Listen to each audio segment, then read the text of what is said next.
Or now on the breaking news in Canada's auto industry. Stellantis is moving Jeep Compass production that was planned for its Brampton, Ontario plant to the U.S. Tariff and trade war with the U.S. is taking a tough turn for Canada's auto sector. Stellantis, the owner of Chrysler, Jeep, Dodge, is investing $13 billion to expand its manufacturing capacity in the U.S. There's a lot of stress for anybody who is involved in the auto sector today. This is a whopper of an investment. You know, this could affect at minimum about 12,000 people directly.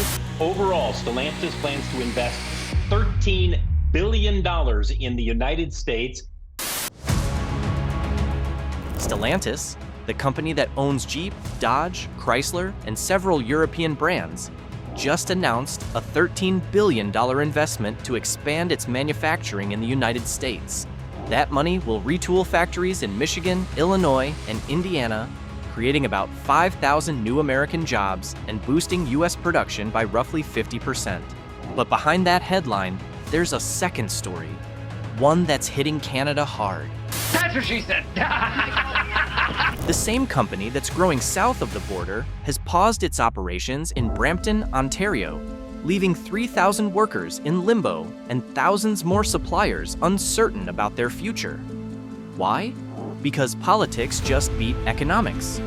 Earlier this year, President Donald Trump threatened a 25% tariff on Canadian-built vehicles. Very importantly, tomorrow tariffs 25% on Canada. So what they have to do is build their car plants, frankly, and other things in the United States.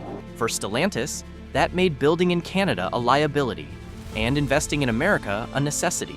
So the question isn't just why Stellantis moved, it's whether Canada could have stopped it. At the center of this story is Brampton, Ontario, once one of Canada's proudest auto hubs. Today, that same facility is silent. More than 3,000 workers are laid off, and another 10 to 20,000 suppliers and support staff are caught in the ripple effect. It's been a very, very difficult year for all of our members across many sectors of the economy, particularly the auto sector. Union leaders say this is bigger than one factory. Lana Payne, head of Unifor, calls Brampton ground zero for Canada's industrial economy. She's been pressing Ottawa and Queen's Park to fight for the auto sector before it collapses under U.S. pressure.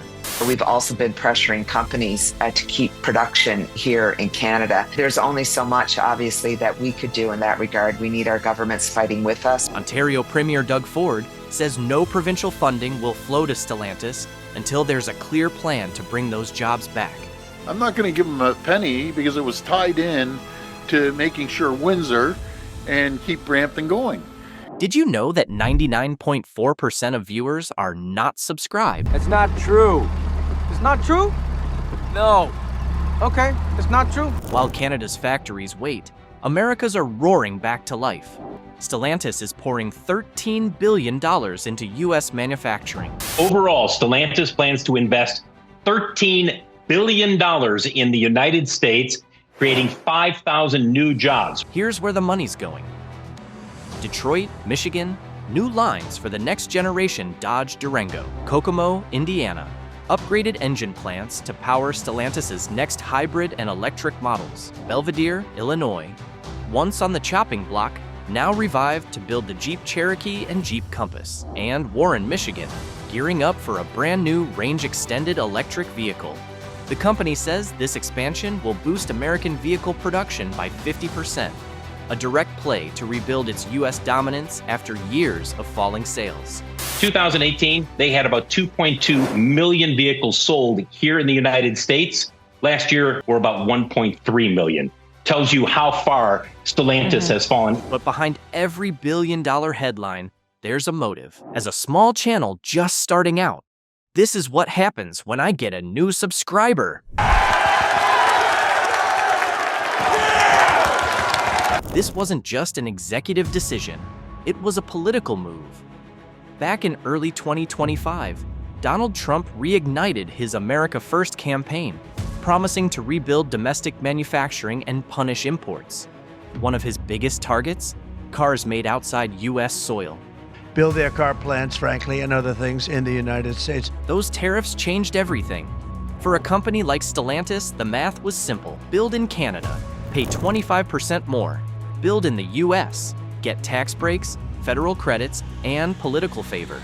Meanwhile, in Canada, leaders are stuck reacting instead of leading.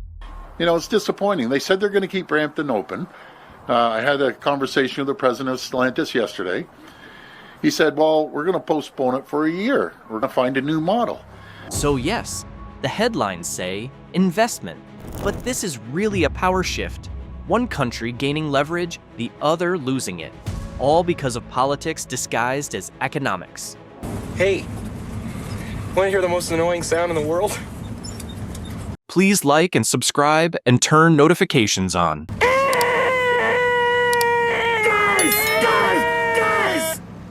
So, what does a $13 billion investment in the US mean for people actually buying cars? More than you think. When production shifts south, costs and supply chains shift too. That means fewer Canadian-built Jeeps, Dodges, and Chryslers, longer delivery times for certain trims, and, you guessed it, higher prices north of the border. Those US plants will flood their own market first, taking advantage of lower logistics costs and government credits. Canadian dealerships, they'll be fighting for limited inventory while paying more to import it back. If automakers keep following US subsidies, Canada could fall behind in electric vehicle availability and local jobs, and that hits both drivers and taxpayers. For everyday drivers, this story isn't just politics. It's your next car loan, your next trade-in value, your next repair bill. When countries compete, consumers pay the price. I'm going to flip through this deck, and I want you to see one card, and not this one. Do you see your card here?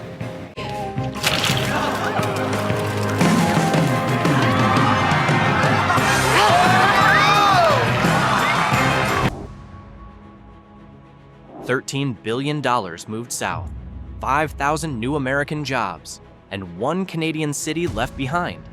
Stellantis didn't move for innovation, it moved for politics. Trade wars, tariffs, and photo ops decided where the next generation of Jeeps gets built. So the question isn't why they left, it's what happens next. Because when billions cross borders overnight, it's never just business, it's a warning. Let me ask you something. Did Stellantis protect its profits or sell out Canadian workers? Let me know in the comments below and subscribe for more breakdowns on the business behind the cars you drive.